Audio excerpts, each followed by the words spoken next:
लाकर बेचना बंद करो, बंद करो, बंद करो। सोसाइटी का चावल कपड़ा चावल काटा पलवा वालों को लाकर बेचना बंद करो, बंद करो, बंद करो। सोसाइटी तस्वीरों में जिन आदिवासियों को आप बाजारों में एकजुट होकर नारेबाजी करते देख रहे हैं, दरअसल ये बीजापुर के गंगालूर के बाज़ार की एक तस्वीर है और यह तस्वीर काफ़ी सुखद है।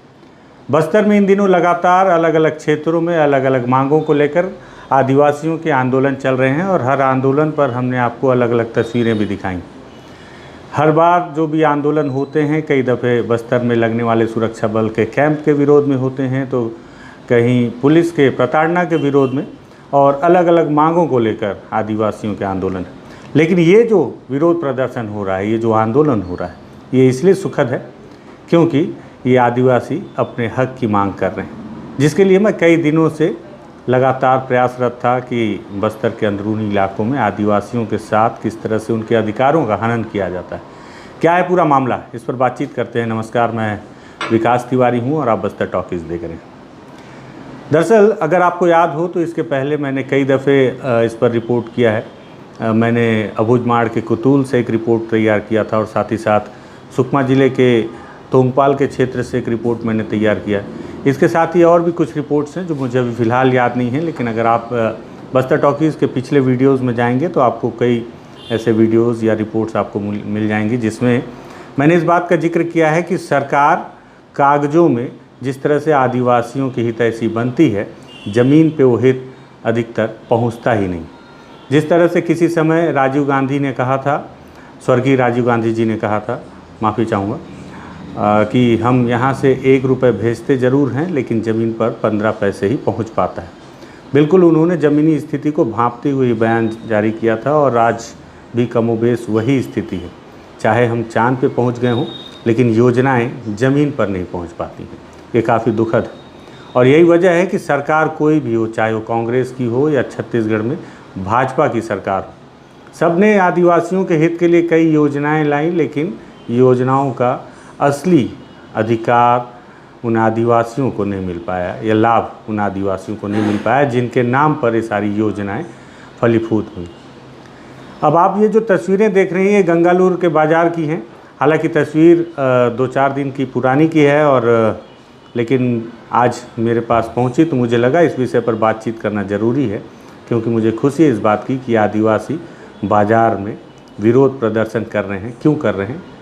इसलिए कर रहे हैं क्योंकि जब बस्तर के अंदरूनी इलाकों में या छत्तीसगढ़ के उन इलाकों में, जैसे सरगुजा का भी इलाका है जहाँ पे तेंदुपत्ता और अधिकतर वनाच्छित जो जंगल वाला जो इलाका है, वहाँ पर आदिवासी जिस तरह से वनोपज के सहारे रहते हैं, तो सरकार इन्हें वनोपज की जो असल कीमत हो देने का वायदा करती है और सरकार बार बार दम भरती है कि हमने आदिवासियों के जीवन स्तर को उठाने के लिए किस तरह से उनके मूल्यों में, खरीदी मूल्यों में वृद्धि की है। चाहे बात महुआ की कर ली जाए या तेंदुपत्ता की, टोरा की, या जंगलों से मिलने वाले तमाम उन वनौषधि और अलग अलग वनोपजों की कर ली जाए। छत्तीसगढ़ में जब भाजपा की सरकार थी तो उन्होंने भी महुआ को मोती और तेंदुपत्ता को हरा सोना बताते हुए इसकी कीमत लगाई और 2500 रुपये तेंदुपत्ता की कीमत और महुआ की अलग कीमत लगाई, साथ ही साथ इमली, टोरा और तमाम ऐसी चीज़ों की। लेकिन क्या आपको पता है कि इन कीमतों की जो असल हकदार हैं इन कीमतों के आदिवासी, क्योंकि जब वो वनोपज इकट्ठा करते हैं तो आप यकीन माने जंगलों में इतनी गर्मियों में वो सुबह तड़के 4 बजे से निकल जाते हैं। इस दौरान उन्हें बहुत सारी चीज़ें फेस करनी पड़ती हैं, झेलनी होती हैं। प्रकृति की मार, बारिश हो, धूप हो, गर्मी हो, ठंड हो, सारी चीज़ें झेलते हैं। इसके साथ साथ बस्तर है, नक्सल प्रभावित क्षेत्र है, ऐसे में जवान गश्त पे रहते हैं। तो कई दफ़े ऐसे कई मामले हैं कि जब आदिवासी जंगलों में वनोपज एकत्रित करने जाते हैं तब उन्हें फोर्स के लोग, नक्सली समर्थक या नक्सल संगठन का मानते हुए कई बार मारपीट करते हैं, गिरफ्तारियां करते हैं, कई बार तो गोली तक मार देते हैं। ऐसे कई किस्से हमारे पास हैं। अगर आपको याद हो तो गमपुर का एक किस्सा इससे जुड़ा हमने बताया आपको। अब आप सोच रहे होंगे इतनी लंबी भूमिका इस तस्वीर के साथ, लेकिन तस्वीर की कहानी क्या है ये नहीं बता रहा हूँ। तो तस्वीर की कहानी ये है कि गंगालूर बाज़ार में दरअसल बीते दिनों आदिवासी एकजुट हो गए और आदिवासियों ने 4 घंटे तक पूरे बाज़ार को बंद कर दिया, प्रभावित कर दिया। और मसला ये था कि आदिवासियों की मांग थी कि सरकार ने जो कीमत तय की है वनोपज की और उनके वनोपज और जो वन से या अलग अलग स्थानों से उन्होंने एकत्रित किया जो इन्हें बाज़ार में बेचने आते हैं, उसकी उचित कीमत दी जाए, वो कीमत दी जाए जो सरकार ने तय कर रखी है। और दरअसल होता ये है कि बस्तर के अंदरूनी इलाकों में सरकार जितनी भी व्यवस्थाएं तय करती है, विधानसभा में बैठकर और पारित करती है कि हम फलाने धान इस रेट में लेंगे या महुआ इस रेट में लेंगे, तेंदुपत्ता, टोरा और चिरौंजी, जितनी भी चीज़ें सब की कीमत तय करती है। लेकिन हकीकत में ज़मीनों में साप्ताहिक बाज़ार लगते हैं और साप्ताहिक बाज़ारों का बस्तर के आदिवासियों के जीवन में बहुत महत्वपूर्ण भूमिका है। आपको बताऊं कि हर एक इलाके में साप्ताहिक एक बाज़ार बैठता है और उस बाज़ार के भरोसे आदिवासी अपना जीवन यापन करते हैं। उन्हें अपने रोज़मर्रा के सामान की जब ज़रूरत होती है तो वो अपने द्वारा इकट्ठा किए गए वनोपज और अन्य सामग्रियों को थोड़ी थोड़ी मात्रा में लेकर बाज़ार पहुंचते हैं और वहाँ पे जो बाज़ार में व्यापारी पहुंचते हैं, जिन्हें कोचिया भी कहा जाता है या गल्ला व्यापारी कहा जाता है, उन्हें बेचकर उनसे पैसे लेते हैं और उस पैसे से अपने रोज़मर्रा के ज़रूरतों के सामान की पूर्ति करते हैं। इसका फ़ायदा व्यापारी उठाते हैं और जमकर उठाते हैं। कुतूल में तो मैंने देखा था कि सरकार जो 25 रुपये किलो धान के बल पर छत्तीसगढ़ में आई है कांग्रेस की, और कुतूल के इलाके में वहाँ के आदिवासियों की मांग थी कि उनके धान को 10 से 11 रुपये में ख़रीदा जा रहा है, कम से कम 15 रुपये में सरकारी धान जो उनके धान है वो व्यापारी खरीद लें।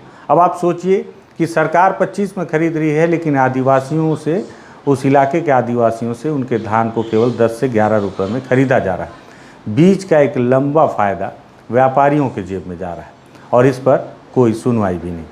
इसी तरह की स्थिति कमोबेश बस्तर के तमाम अंदरूनी इलाकों में, गंगालूर भी उसी में से एक ऐसा इलाका है जहाँ इस तरह की स्थिति है कि व्यापारी बहुत ही कम दाम में आदिवासियों के द्वारा एकत्रित किए गए वनोपजों को खरीदते हैं और बहुत अच्छे दाम में या सरकारी दाम में, जिस रेट पर सरकार खरीद रही है उस दाम में उस वनोपज को बेचकर असली गाढ़ी कमाई और मलाई खाते हैं। भला किसका होता है? भला होता है व्यापारियों का, गल्ला व्यापारियों का। बस्तर के अंदरूनी इलाकों में गल्ला व्यापारी, हालांकि इस वीडियो को देखेंगे तो मुझसे हो सकता है कि नाराज़ हों, लेकिन हकीकत यही है कि बस्तर के तमाम गल्ला व्यापारी आज सेठ हो गए हैं, लेकिन उन गल्ला व्यापारियों तक वनोपज पहुंचाने वाले आदिवासी आज भी उसी फटी धोती में तेंदुपत्ता तोड़ता है या महुआ बिनता है या चिरौंजी इकट्ठा करता है या टोरा इकट्ठा करता है। उसकी स्थिति नहीं बदलती। क्यों नहीं बदलती? क्योंकि उसे असल मूल्य मिलता ही नहीं, न उसे बताया जाता है कि इसे कहाँ ले जाकर बेचेंगे तो आपको इसका असल मूल्य मिलेगा। और बेचने में भी तमाम कागजी कार्रवाइयाँ, कई बार उनके पंजीयन नहीं होते, कई बार वहाँ तक पहुँच नहीं पाते, किसी के पास पट्टे नहीं हैं। दक्षिण बस्तर में सलवा जुड़ूम चला तो सलवा जुड़ूम की वजह से कई ऐसे किसान हैं जिनके ज़मीन के पट्टे जला दिए गए और उनके पास उनके ज़मीन के कागजात नहीं हैं, इस वजह से उनका पंजीयन नहीं हो पाता तो उन्हें सरकारी दाम मिल नहीं पाता और आखिरी में उन्हें थकार कर पहुँचना पड़ता है कोचियों और ऐसे गल्ला व्यापारियों के पास में।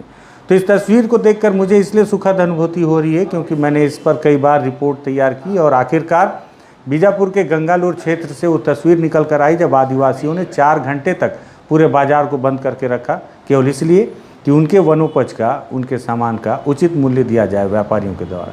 हालांकि 4 घंटे बाज़ार को बंद करने से बताया जा रहा है कि जो छोटे व्यापारी हैं और जो गल्ला व्यापारी हैं उन्हें उस दिन काफ़ी नुकसान उठाना पड़ा और उन्होंने असमर्थता भी जाहिर की कि वो जो सरकारी मूल्य है उस मूल्य में नहीं खरीद सकते।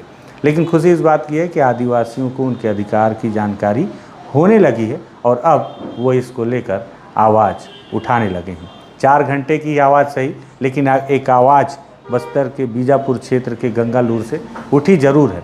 मुझे लगता है कि आवाज़ किसी न किसी दिन बस्तर के उन तमाम इलाकों तक पहुँचेगी और हर आदिवासी अपने घोर मेहनत, बहुत कड़ी कमाई मेहनत से जो वनोपज इकट्ठा करते हैं उसकी हकीकत की कीमत लेने में खुद को सामने लाकर खड़ा कर सकेगा। अगर आपको लगे कि ये विरोध वाकई में एक बदलाव का विरोध है, वाकई में इससे आदिवासियों के जीवन में कुछ बदलाव आ सकता है और इसकी चर्चा चारों ओर होनी चाहिए, तो इस वीडियो को शेयर कर दीजिएगा, बस्तर टॉकीज़ को सब्सक्राइब कर दीजिएगा। धन्यवाद।